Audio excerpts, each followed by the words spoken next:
Então, boa noite a todos. Como eu disse, meu nome é Fabiana Valina, nós somos do Grupo de Estudos Ufologia Integral Brasil, o IB, e eu vou apresentar para vocês um tema que me interessa muito, que é o Antigo Egito, mitos e hipóteses de contato com civilizações extraterrestres.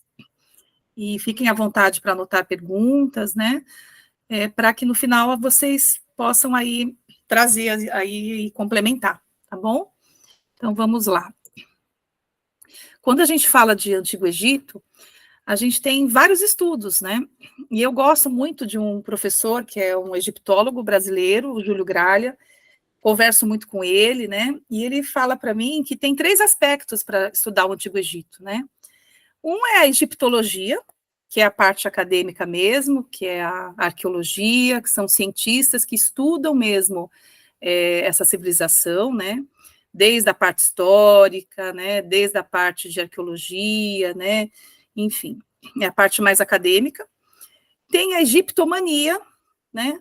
Que são as pessoas apaixonadas por essa civilização e que aí podem tratar de diferentes aspectos dentro da egiptomania, pode ter filmes, né? A parte da cultura, a parte também da parte esotérica, né?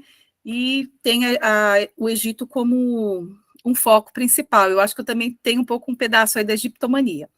E a ufoarqueologia, né? Que aí entra o nosso estudo aqui, né?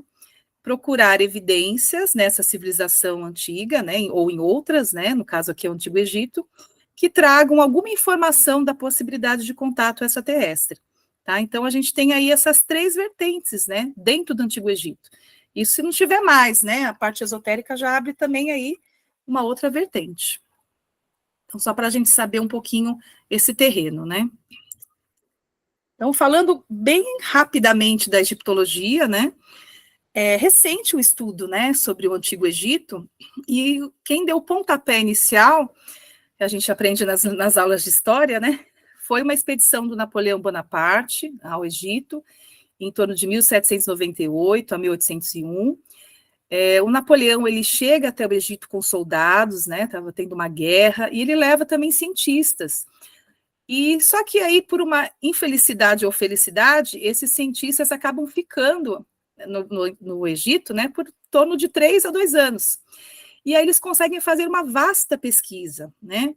E dentro dessa vasta pesquisa que esses cientistas que o Napoleão levou fazem, eles conseguem catalogar um dos principais, até hoje, um dos principais livros do Antigo Egito, que são 2 catálogos, né, chamados ali de Descrição do Antigo Egito, né, e lá vai ter ilustrações, são artistas, são pesquisadores, até hoje muitos historiadores se baseiam nessa documentação.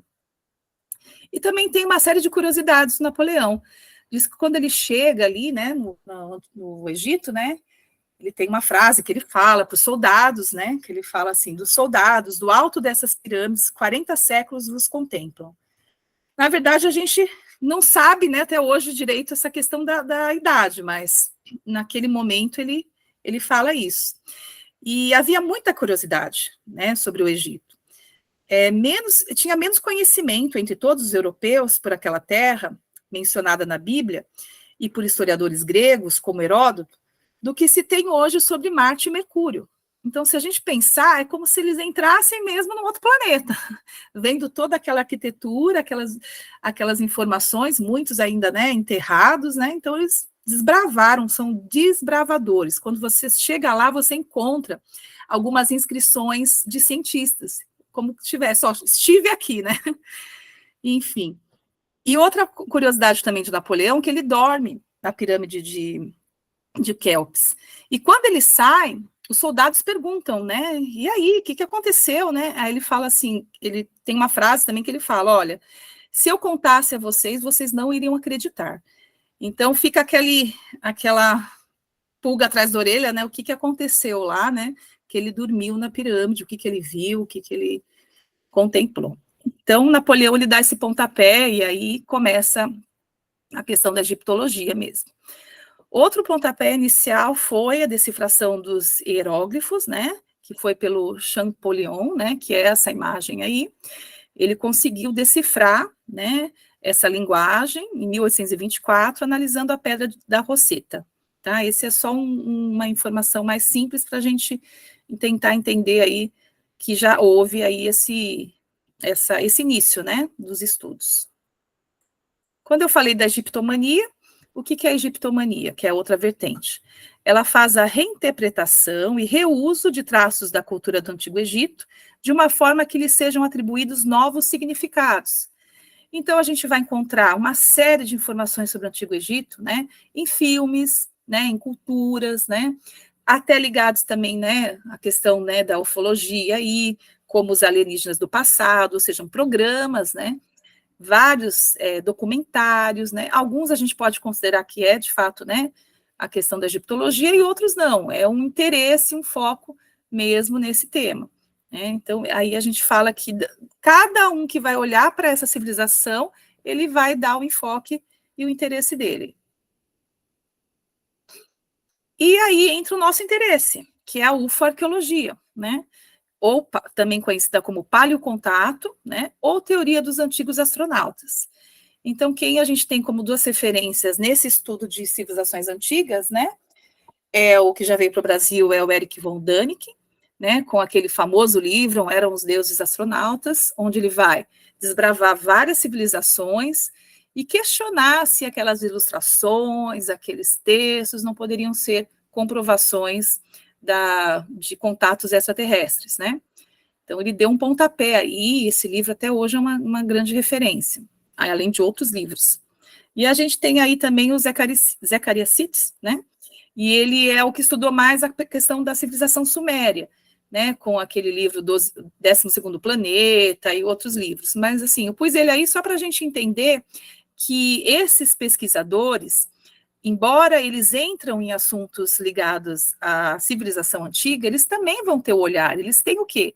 O interesse, uma busca em achar evidências ou citar evidências que coloquem, né, essa civilização como uma civilização do paleocontato, né, ou a teoria dos antigos astronautas. É esse o olhar deles.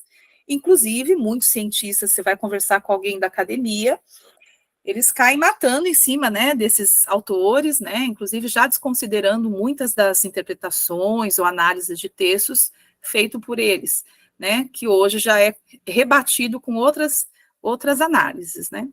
Mas aí cabe a gente também analisar, ler e estudar essas vertentes. E aí a grande pergunta, né, que o pessoal fala olhando as pirâmides, né? As pirâmides do Antigo Egito foram construídas por seres do espaço? Essa é uma pergunta que muitos fazem, não só nós, réis mortais, como aqui eu coloquei o Elon Musk, né? Eu não sei se foi esse ano ou foi ano passado, que ele colocou no Twitter dele. É claro, ele escreveu, né? Claro que as pirâmides foram construídas por alienígenas.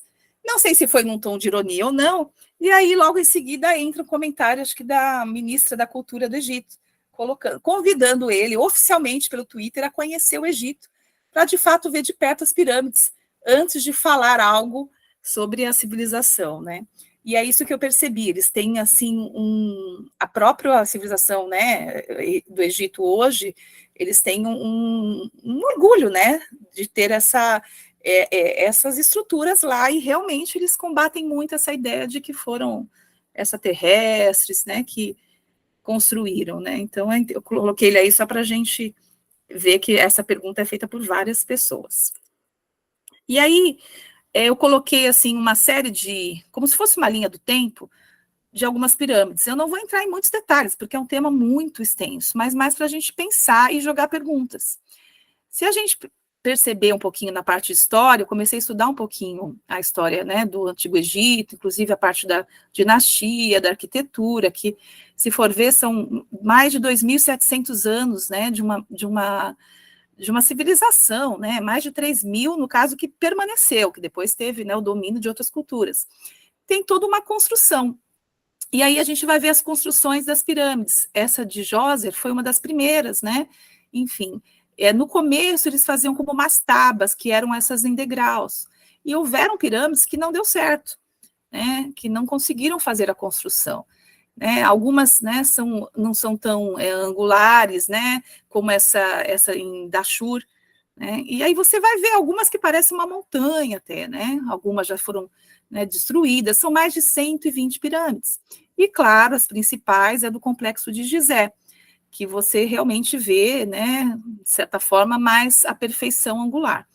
E aí vem aquela pergunta, né, que não quer calar. Se fossem os alienígenas, por que eles não deram o plano desde o começo da civilização? Os primeiros faraós que foram construir, por que eles já não sabiam perfeitamente, né? Quer dizer que você vê dentro da história que houve aí arquitetos que foram desenvolvendo, de certa forma, e aprendendo a essa construção, ok? É só um adendo aí para vocês refletirem. Outro aspecto é como as pirâmides foram construídas. Então, assim, os livros de história vão nos contar, né? E quando você vai lá no Egito também, os guias, enfim, né? Eles contam, e aí você vê também, né? De perto ali, né? As pedras. A princípio, que os teóricos têm como construção, né? Como foi feita essa construção? Por trabalhadores, né? A maioria trabalhadores livres, onde demorou muitos anos, né? E eles iam até as pedrarias com ferramentas simples até, né? E na própria pedraria, eles conseguiam escavar essas pedras, né? E conseguiam transportá-las em madeiras, em alguns com rampas, né? Demorando anos e anos aí para a construção e envolvendo muito dinheiro, né? Porque muitos eram pagos e vários trabalhadores. Essa é a informação que se tem dentro da egiptologia, tá? E quando você vai lá, você quer conhecer, né? Você quer olhar aquilo de perto, né? E o que me chamou a atenção e tem como uma referência é esse obelisco inacabado. Em Aswan, né? É perto lá de... É uma pedraria, né? Perto ali de Karnak, lá onde muitas das pedras foram retiradas, e lá você consegue ver de perto algumas pedras, né, que foram retiradas e até esse obelisco inacabado, né? E aí você vê as marcas, né? Você vê, e ele explica até, né, a forma de tirar, né, as pedras dali que usavam água, né? Conseguiam deslizar, e ali é perto também do Rio Nilo.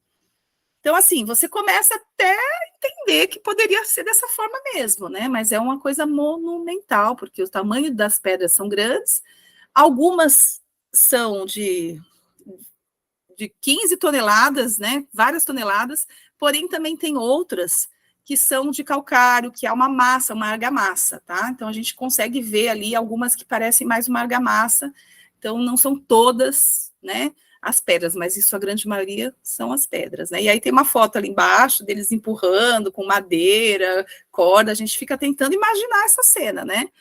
Aí, no caso, a gente pensa, poxa, mas uma civilização antiga, né, que não tinha corte a laser, nada assim, como pode, né, fazer construções que duram até hoje, né, que já vai há 5.000 anos aí, né?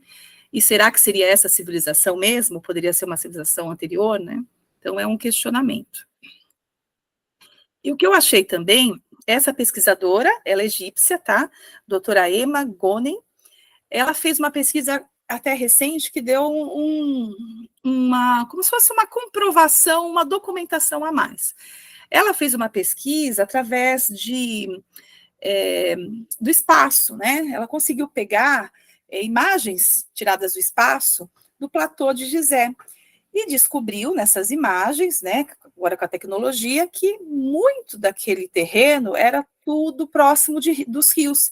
O Rio Nilo ele tinha várias vertentes, e que provavelmente essas pirâmides, todas elas tinham uma saída, né, como se fosse aí né, uma saída direto para o rio. E com essa descoberta, né, que ela já publicou, ela levanta de fato essa, como se fosse uma confirmação. Realmente, eles conseguiram utilizar os rios e essas suas vertentes para chegar até as pedras, até a pirâmide. Aí você começa até pensar nessa possibilidade, porque quando você chega lá, você vê mais deserto e não tudo próximo ao Rio Nilo. E naquela época, provavelmente, tinha mais, era diferente a vegetação ali, né? Então, isso também deu uma confirmada nessa teoria de que poderia ser, sim, transportado através do rio e através aí dessas rampas, né? Ou seja, todas as pirâmides ali teriam uma rampa até o rio. Então, é aí mais talvez seria uma comprovação dessa linha, dessa teoria, né? E aí algumas fotos, algumas são minhas, né? Aí a entrada ali da pirâmide de Quéops, né? O tamanho das pedras, ali também aquela fila da entrada, né? Na foto da direita. Então você vê o tamanho dos blocos, né? Você não vê uma argamassa grudada, né? Entre um bloco e outro, pelo menos não ali. Tem sim algumas coisas de argamassa mais para baixo, que você vê que foi já da era moderna, né? Então você vê o tamanho dessas pedras, assim, e a distância das pessoas, dá para você ver o tamanho do monumento, né? E a quantidade de pedras, né, que foi levada. Fora tudo isso, a estrutura interna, né, que já é um outro estudo, né? Muitos ainda estão pesquisando sobre essas entradas, né? Aí mais uma foto. E aí a gente fala um pouquinho da questão da geometria, né? A pirâmide, a questão da geometria e da função. Esse adendo eu coloquei pensando aí, né, nessa outra linha mais esotérica, que fala um pouco da questão da forma sagrada, da geometria sagrada, né? Existe hoje, né, uma linha de trabalho que se utiliza, né, as pirâmides para trabalhos de cura. Então, eu acrescentei essa informação para que a gente tenha um olhar mais amplo. E aí você vai pesquisar, você vai encontrar pesquisadores, né, autores que estudam radiestesia, essa questão mesmo, né, do uso de ferramentas, né. Um deles, né, é esse Verne Cameron, ele é dos Estados Unidos, e ele foi o primeiro a notar que os produtos alimentícios conservados sobre uma pirâmide não apenas se mantinham indefinidamente, como, além disso, conservavam todo o sabor e qualidades nutritivas. Então, já foram feitas pesquisas, né, dessa questão energética, colocando em uma certa altura ali um alimento que ele ficaria como se fosse um alimento, ele continua a sua nutrição, tá? Mas ele muda, né, a consistência lá, agora esqueci, me fugiu o nome, né? Mas como se aquele alimento permanecesse a energia, né? Inclusive nas pirâmides foram encontrados, né, gatos, né, que de certa forma o corpo tem toda essa questão da mumificação também, mas você percebe que houve aí um trabalho também com relação a a preservação de uma forma melhor, né? E aí esses teóricos têm toda uma linha de estudo, né, com relação a esse poder dessas pirâmides, dessa forma geométrica. Tem vários livros que estudam essa linha. Aí eu coloquei mais um adendo aqui, que tem hoje essas pirâmides de cobre, né, que eles estudaram e colocaram na proporção da pirâmide de Quéops, né, para usos com fins terapêuticos. Então, eles colocam virada para o norte por 30 minutos, não pode se tocar na ponta da pirâmide, ela como se fizesse um recarregamento, e aí sim é feito um trabalho que potencializa algo ali dentro da pirâmide, tá? E também esse material do cobre, que seria um ótimo condutor de energia. E aí a gente começa a pensar se isso não tem alguma relação com as pirâmides, de fato, lá do Egito, que a ponta delas tinha uma pedra angular, né? E que os cientistas falam que eram cobertas possivelmente por ouro, enfim, se aquilo poderia ter também algum trabalho energético, tá? E também a altura que ficava a câmara do rei, ali numa certa altura, tinha toda bate muito com as informações desses estudiosos aí, virada por norte, enfim, tinha algum trabalho energético justamente naquela câmara, que não seria, no caso, túmulo para eles, né, mas a história coloca como túmulos a função da pirâmide, ok? E aí, falando um pouquinho da cosmogonia egípcia, né, eu não vou entrar muito nesse assunto, porque é muito extenso, mesmo a civilização egípcia, né, ela tem várias linhas que falam da criação do mundo. Então, se você pega na época de Tebas, era uma criação, era uma mitologia, né, em Mênfis era outra, mas assim, o que se fala muito é que eles consideravam que o universo, no início, era um caos, houve uma forma, era tudo escuridão, né, um oceano, que eles chamavam de Num, e aí desse oceano, eles usam muito Ra, né, como se fosse o deus Sol, que inicia a vida, e aí dá o resultado, né, com um casal primordial, né, que seriam o deuses Shu e Tefnut. E aí já começa aí a criação da terra e do céu, e depois também um panteão de deuses. tá? Mas tem aí esses deuses primordiais, e você vai ver em muitas ilustrações. Essa é basicamente aí um pouco da cosmogonia egípcia. E outro aspecto interessante para nós que estudamos ufologia e que vem muito esse questionamento, né? Porque a gente estuda o quê?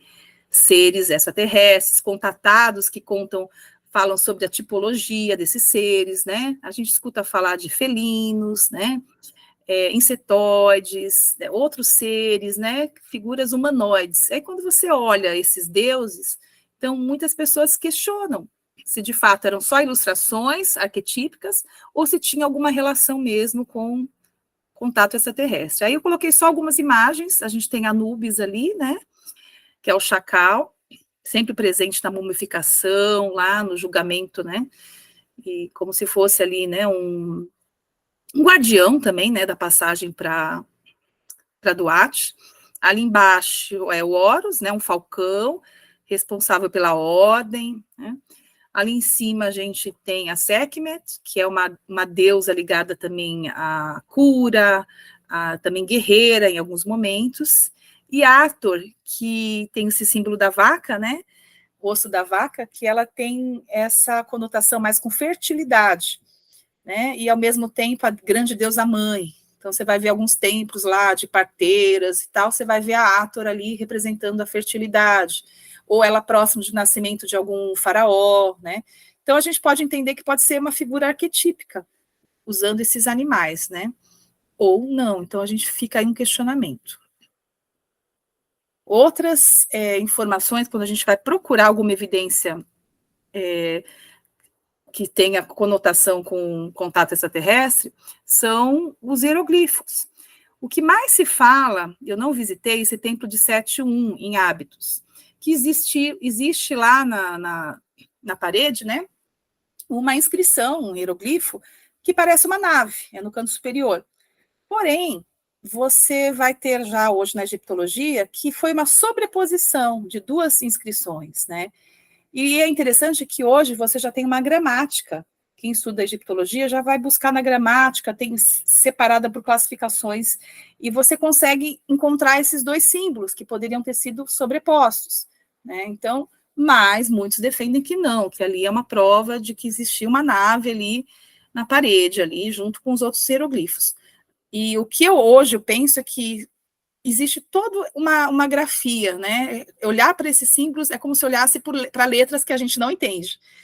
E é como se tivesse uma letra diferente no meio desse símbolo aí. Então, fica esse questionamento, né? Mas eu acho que o mais provável seria a sobreposição mesmo. Outra parede que também é muito questionada, essa eu visitei, que é um templo de Dendera. Você entra ali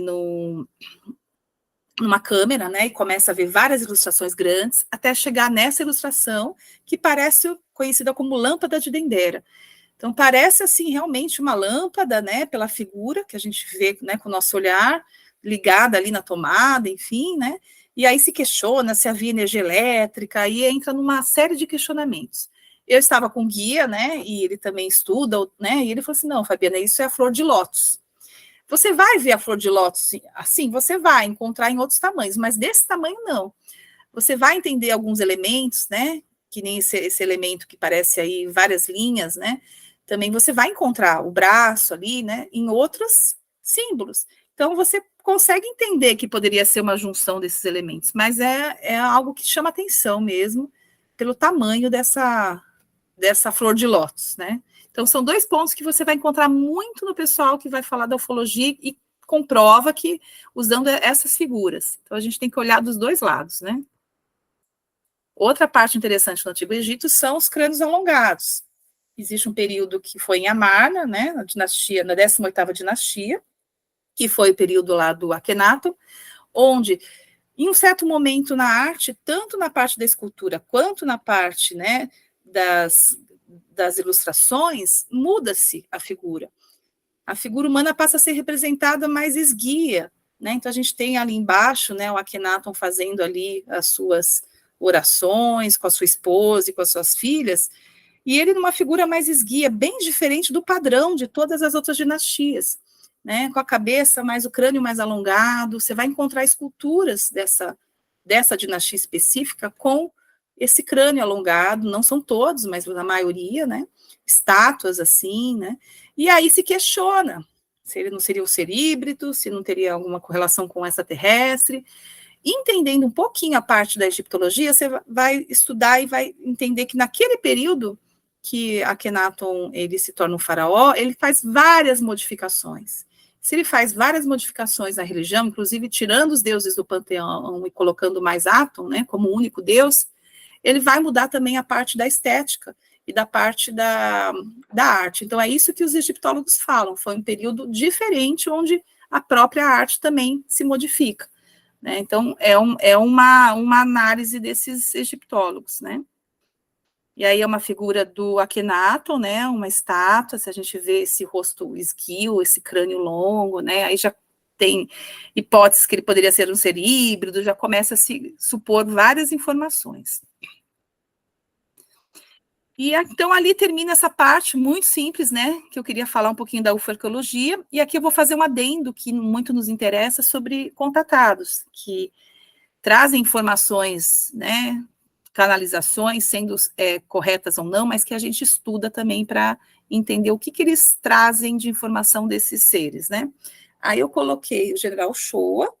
O General Shoa, ele tem um acervo bastante grande de documentos hoje no canal, no site Círculo, e lá eu andei dando uma olhada, e ele fez muitos estudos no Antigo Egito, ele era um apaixonado pelo Antigo Egito, e ele também era tinha todo um estudo aí teosófico da parapsicologia, ele foi considerado um contatado, porque ele teve toda uma vivência, escreveu livros, né, sobre contatos que ele teve em grupos, né, em Alexânia, e aí dentro desse estudo dele, ele traz informações do Antigo Egito de uma vida passada que ele teve, né, ele acessa uma vida passada como sacerdote, onde ele já fazia curas e trabalhos ali. Porém, nas pesquisas que eu fiz, eu não consegui achar nada ligado à civilização extraterrestre, tá? Teria que se aprofundar mais aí, mas é bem interessante, ele faz poemas, escreve poemas sobre Ra, enfim, tem uma conexão aí, por isso que eu coloquei a foto dele. E aí a gente tem embaixo o Ricardo Gonzalez, que é um contatado, né, peruano, e ele escreveu esse livro, O Portal Cósmico de Órion. E ele vai fazer 2 viagens para o Antigo Egito, para o Egito, né, onde ele vai em comunicação com seres extraterrestres que ele mantém contato. Então, eu fui pesquisar um pouquinho o que ele fala desse local e o que ele vivencia. A gente tem que lembrar que tudo tem que ser questionado, né, porque um contatado, ele traz uma versão que não é uma verdade absoluta, mas que serve também para nós, para estudo. Então, assim, esse é o livro que ele publicou em 2021, de uma vivência que ele teve há 20 anos atrás, foi em 2001 e 2003, tá? Ele falou que os extraterrestres não tinham autorizado ele ainda a falar, e que depois que autorizaram, ele publicou o livro. Então, a primeira viagem que ele chama de expedição, né, que ele vai com um grupo de contato, foi em 2001, e ele conta que a experiência mais marcante para ele foi nessa pirâmide de Tete, tá? É uma das primeiras pirâmides. Lembra que eu falei que algumas nem parecem muito pirâmide, né? Meio que montanha e tal.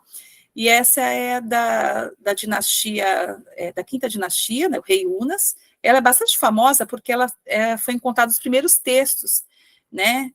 Nas paredes das pirâmides são desta pirâmide.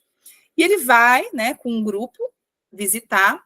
E ele passa por uma situação interessante. Ele fala que eles viram que não tinha muita gente lá, e eles começam a mantralizar. Ele faz parte do grupo de contato, né, onde ele teve experiências junto com o grupo Rama, e ele faz mantras, o Om, e aí do nada diz que aparece uma pessoa com vestes brancas, parecendo um egípcio moderno, né, e que convida ele para deitar no sarcófago. Ele estranha, mas ele deita.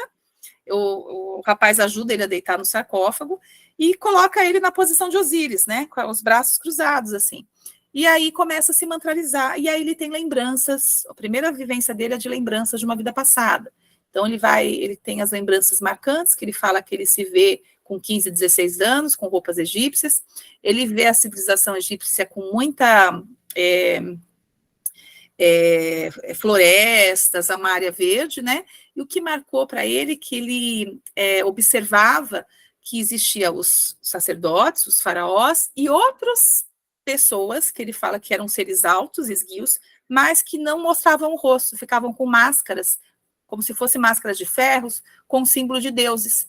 E que ele investigava muito quem eram essas pessoas. Essas pessoas ficavam infiltradas com sacerdotes. Ele fala que manipulavam o sacerdote, manipulavam o povo, até o momento que ele consegue descobrir algo, mas que aí ele é colocado vivo num sarcófago, né, e fechado com, né, um peso lá enorme da pedra, né, e ele consegue entender que aquelas pessoas com máscaras não eram seres humanos, né, e sim, possivelmente seres extraterrestres. Essa foi a primeira vivência dele, ou seja, quando ele foi no Egito, a primeira coisa que ele viu foi em relação à vida dele. Aí ele começa, aí tem também um pouquinho dessa primeira vivência, né? Coloquei ilustrações aí, mais uma imagem da possível o Egito que ele viu, né? Ele falou, né, que tinha muita área verde, né, uma abundância, e os seres que ele via como esguios com essas máscaras aí, mais de ferros, com rostos de deuses. Uma outra informação que ele passa é que existia uma pesquisa ali que eles queriam colocar alguma pedra em cima da pirâmide, né? E essa pedra, né, que ele fala que era verde, toda vez que eles tentavam colocar isso, vinha um raio azul e tirava essa pedra. Então, ele cita isso na vivência dele que ele teve, né? Aí tem todo um estudo aí falando dessa pedra conhecida como Chintamani, né? Que seria uma pedra que tem um poder muito grande de energia que não seria da Terra, mas é um outro estudo. Então, é um estudo paralelo. Foi essa vivência que ele teve na primeira ida ao Egito, 2001. E aí, em 2003, ele começa a ter sonhos e comunicações que não veio só por ele, veio também por amigos. Como ele trabalha num grupo de contato, então ele recebeu comunicações. Primeiro foi através do Alcir, que é um intraterreno, que fala que já é a hora dele voltar para o Egito e que lá ele teria uma vivência muito importante, né, nas pirâmides. E depois ele tem também uma outra confirmação através de um outro amigo, através de uma carta de comunicação do Antarel, que é um guia, né, apuniano, falando que ele tem que ir, e não só ir, mas numa data específica, 21 de março de 2003, que haveria aí uma conjunção aí de astros, que é naquela data que ele tinha que estar ali, que ele já tinha sido autorizado para estar ali. E está acontecendo sincronicamente. Então, ele vai com o grupo consegue uma autorização para visitar sozinhos a pirâmides, ficar por 30 minutos, né? Justamente na data, 21 de março de 2003, eles estavam em 8, e aí aparece mais 7 lá, totalizando 14. Então, aí tem fotos ali da câmera do rei, né, e do sarcófago onde ele deitou, né? Vou continuar aqui. E o que acontece lá, né? Ele deita, né, no sarcófago, e junto com o grupo ele começa a mantralizar, e ele fala que passa por uma experiência de saída do corpo, ou a saída do corpo K, ou enfim, como a gente quiser chamar. E naquela experiência ele consegue lembrar muito sobre a história da Terra, a história da humanidade, e ele vai contando no livro, né? Então ele fala que, segundo os extraterrestres, né, essas pirâmides que eles estavam, elas funcionam como estabilizadores planetários. Ele também tem um contato, né, com um conselho cósmico, que ele fala que é o Conselho Cósmico de Órion, onde ele encontra 14 seres em formato de luz, como se fosse uma sala. E aí tem todo um estudo fazendo um adendo que essas 3 pirâmides estariam correlacionadas com as três Marias, né, que seriam o cinturão de Órion. Então, quando ele faz aquela vivência, ele sai em projeção, num jato de luz, onde ele vai até um conselho que ele entende que é o Conselho de Órion. E aí ele vai explicando que ele recebe a informação que as pirâmides não foram construídas pelos extraterrestres, mas os antepassados, né, que há mistérios sobre a forma geométrica, que possibilita ancorar a energia da Terra, a energia cósmica, e justamente para intercâmbio com os deuses. Ele, em alguns momentos de entrevista, ele fala que são portais de comunicação, que não eram tumbas, que os faraós, os sacerdotes já sabiam utilizar aquele local, né, para se comunicar com esses seres. E aí ele se vê num encontro com esse conselho cósmico de Órion. Ele começa a ter também visões, até chegar lá, de um planeta azul, né? Ele vê a civilização, ele falou que muitas do que ele via de construção nesses planetas, né, eram construções submersas, não estavam tanto externas, né, na superfície, mas ele viu pirâmides, né, ele entrou num domo e num salão, numa mesa circular, e onde ele vê 14 assentos, e cada um desses assentos tinha uma luz que ia se acendendo, como se fosse uma audiência. Num determinado momento, ele fala que ele também se via como uma luz de consciência, né? E aí esse conselho ajuda a recordar do plano cósmico, ou seja, da origem desses seres humanos na Terra, da origem da civilização humana. Aí tem uma imagem, né, quando eu falei das Três Marias, né, que são o cinturão de Órion, né, dessas três estrelas. E ele vai nesse conselho, nessa última, na Mintaka, tá? É lá que ele tem esse contato. Ele fala que uma voz mentalmente se comunica telepaticamente, convidando ele, né, dizendo que ele é bem-vindo, né, seja bem-vindo, seu caminho de volta, ninguém que não esteja aqui antes não chega, como se ele já estivesse lá, né, em outro momento. Notou que quem falava é uma esfera branca. Ele viu também ali máquinas, ele viu cidades, 3 planetas em volta de Mintaka, o planeta azul muito similar à Terra. Ele chegou a ver as raças ali, né, nesses planetas, que eram humanoides, com diferentes estaturas e aspectos de pele, e viu também répteis, né. Nessa vivência toda, ele tem uma vivência mais forte, que ele pergunta quem era Ra, e aí esses seres, né, levam ele a se conectar até a nebulosa de Órion, né. A gente sabe que a nebulosa é um berçário de estrelas, a astronomia nos passa isso. E lá, naquele momento, ele tem a sensação que a origem de tudo, de todas as civilizações, nesse caso aqui, né, tudo se originou lá ali de Órion, como se fosse um berçário, como se fosse o Ra. Então, ali ele fala, né, de lá partiu numa luz que o levou até Ra, o doador da vida, viu diversos planetas, civilizações avançadas em torno de Ra, que é a primeira fonte, que lá esses seres já entendiam que esse Deus, né, a origem de tudo veio dessa fonte, né. E a gente sabe hoje que, né, a nebulosa de Órion, ela é um disco protoplanetário, é um berçário de vida. E lá eles falam que aqui estão as origens. E ainda essa voz falou para ele, você ainda não viu Ra, recordou sua manifestação exterior. Está vendo uma nascente cósmica. Ra é uma das manifestações do universo, consciente. Nem mesmo nós podemos rastrear sua origem. Nem mesmo essas civilizações avançadas sabem a origem dele, né?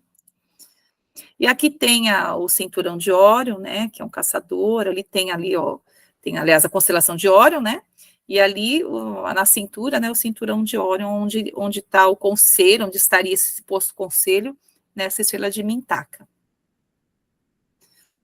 E aí, fazendo um paralelo, né, eu fui estudar um pouquinho a questão da nebulosa de Órion, eu encontrei essa Ellen White, né, que foi uma clarividente, né, de 1844, ela era muito religiosa, ela escreveu vários livros, ela psicografava, né, e ela tem um momento onde ela tem essa oração para Deus, ela vê Deus como se fosse uma nebulosa, né, então ela teve uma experiência visionária, né, enquanto ela orava, pelo poder de Deus, desce sobre ela e rodeada de luz, sentiu-se elevada acima da terra. Várias visões se seguiram, mas temendo uma reação negativa, ela evitou compartilhar muito com a comunidade religiosa dela. Então, ela é uma possível, a gente fala que possível contatada, né? Que teve uma experiência aí fora da Terra. E aí ela vai contar com as palavras dela como é que era esse Deus, que era como se fosse uma nebulosa. E alguns estudiosos da astronomia colocam ela como se ela tivesse visto a nebulosa de Órion antes, né, dos telescópios, enfim, fazendo esse adendo aí, né. Lá ela também viu cidades, né, ela conseguiu ver esse reino de Deus aí que ela chamou. E a ciência só foi ali estudar, né, muito mais lá para frente, conseguir fotos, né, com o telescópio Hubble e outros telescópios aí, que já é um estudo aí mais aprofundado. E aí, voltando para o Antigo Egito, Os antigos egípcios acreditavam que o universo surgiu de um enorme oceano, como eu disse, e que os humanos foram feitos das lágrimas desse Deus Sol. E aí dá para a gente fazer um paralelo, talvez, com esse Deus Ra, que o Ricardo viu, né, como sendo aí um berçário que deu origem à vida, né. Um ponto muito interessante que eu gostaria de falar, que não dá para falar muito, é que tem uma hora na parte do comentário do Ricardo, que ele fala da Guerra de Órion, ele vê essa Guerra de Órion e explicam para ele, né. Eu vou tentar falar resumidamente, mas isso cabe aí uma outra palestra. E a gente vai estudar vários contatados falando da Guerra de Órion, né, que toda a civilização, várias civilizações passaram por essa grande guerra. E é o que ele fala, né, que onde ele viu, as civilizações são muito avançadas, tanto a civilização de Órion, nesses planetas, né, que tem reptilianos, como outras civilizações. Naquele momento, ninguém sabia a origem de Deus, a origem daquele berçário. E aí, o que acontece? Um grupo, ele fala que ele vê como insectoides, né? Tem essa imagem. Um grupo de insectoides, de Antares, vai até esse berçário de Órion para pesquisar, como pesquisadores. E o grupo de Órion, que estava ali perto, não gostou da visita deles, porque achou que eles estavam pesquisando algo e não estavam contando. E aí, disso que diz que surge, segundo a visão dele, né, uma grande guerra. Ou seja, começou-se essa guerra por virem seres de outros planetas até esse berçário pesquisar. E aí começa uma guerra, né, em grandes proporções, que atingiu várias civilizações, vários planetas foram destruídos, e que um ser de Rigel, né, de Órion, que era como se fosse um soldado, né, ele consegue apaziguar toda essa guerra. Inclusive, ele cita que ele vê uma nave triangular branca que emite um som de paz, tentando passar por todos esses planetas para dizer, chega, acabou, né? Vamos ficar em paz. E aí que dessa guerra antiga de Órion surge um conselho de 33 raças, né? E segundo Ricardo, e que aí esse soldado que conseguiu apaziguar, né, se torna um dos membros do conselho, né, representando ali provavelmente essa parte de Órion. E cada civilização que estava lá guerreando faz parte desse conselho, aí que surge o que nós conhecemos como Confederação dos Mundos, como se fosse ali a Segunda Guerra Mundial, a construção da ONU, né? É um micro no macro, né? A gente entende que parece algo assim. E aí ele fala que foi criado esse conselho de 33 civilizações, e que ficaram, dentro desses 33, tinha outros conselhos, tinha esse de 14, que era de Órion, e ficava em Mintaka. Aí você vai encontrar vários livros falando um pouco sobre essa linha de estudo. Só que essa foi a primeira grande guerra. Houve uma segunda guerra que tem a ver com a nosso planeta. Diz que nesse momento, essas civilizações estavam tão avançadas, mas que, de certa forma, perderam um pouco a sensibilidade e a conexão com a origem, né, com a sua fonte, com a sua essência. Eles estavam mais mental do que se conectando a essa fonte. E eles não conseguiam avançar. Aí ele usa o conceito de sétima dimensão, ou sétimo estado de consciência, como se eles ficassem estagnados. E aí, esse conselho decide reproduzir a vida em outros planetas, um deles seria a Terra, ou seja, cria-se um projeto para outros planetas, para ver se a turma que viveria nesses planetas conseguissem se conectar mais à fonte, dar o salto quântico que eles precisavam, para que eles conseguissem também dar esse salto quântico, como se criasse uma outra possibilidade de realidade.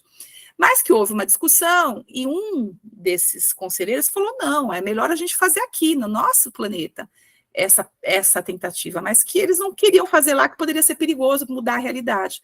E aí ganhou a maioria, talvez, não sei como foi, e fica esse ser contra a utilização desses planetas como a Terra, para mandar aqui toda, né, uma genética, ou seja, tudo monitorado, para que observe se a gente consegue fazer esse salto quântico aí, para conseguir que eles peguem essa carona, né?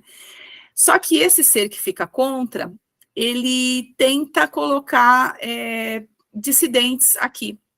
E teve aí, começa a Segunda Guerra de Órion. É mais ou menos isso. Essa Segunda Guerra de Órion cria-se esses dissidentes contra esse projeto. Essa rebelião é conseguida apaziguar, ou prendem esses seres que estão em rebelião e mandam tudo para cá. E aí tem toda essa história do governo oculto, né, os reptilianos que estão aqui. A ideia desses confederados é que aqueles aprendessem, de certa forma, a viver em paz, né, mas há esse olhar mais contra a nossa evolução. Né? E aí surge a Segunda Guerra de Órion, na verdade, surge quando, no momento da Terra, seres, né, dinossauros, né, são reproduzidos, e a Confederação percebe que não vai dar certo ter seres tão grandes para que os humanoides prevaleçam, entre aspas, jogam um asteroide aqui para novamente tentar ver se o projeto consegue engrenar. E esses seres reptilianos, que já eram contras a nossa evolução, entram numa segunda guerra, né? Então eles falam que essa foi a Segunda Guerra de Órion. Isso tudo que eu peguei é da informação do Ricardo Gonzalez. Se você for estudar outros, talvez tenha outras vertentes, né? Como eu disse, caberia aí uma outra palestra, e foi um adendo. Já estamos na reta final. Aqui eu peguei uma ilustração do livro dos mortos. Lembra que eu falei que lá no Conselho de Órion eram 14 conselheiros? O Ricardo mostra essa ilustração e fala, olha lá em cima, o julgamento de Osíris, o que é? Quando o morto, né, é sepultado, o faraó, né, ele passa por um julgamento de Osíris. Então, o coração dele tem a pesagem, e ele é julgado por 14 juízes lá no tribunal, né? E aí ele questiona se esses juízes que os egípcios colocavam não têm conexão com o conselho lá dos 14, né? E que esse morto, ele deveria passar por todo essa pesagem do coração, passar pelo julgamento, né? E aí ele estaria indo para o mundo de Duat, e que esse mundo de Duat, na verdade, né, o mundo de Osíris, seria o mundo de Órion. Ele faz essa conexão com esse mundo perfeito, sendo essa civilização aí de Órion. Aí tem mais uma imagem, né, da mumificação, né, de Anubis, né. E aí, gente, chego no final, tá? Que é muito extenso. Na verdade, assim, o que é mito, o que é ciência?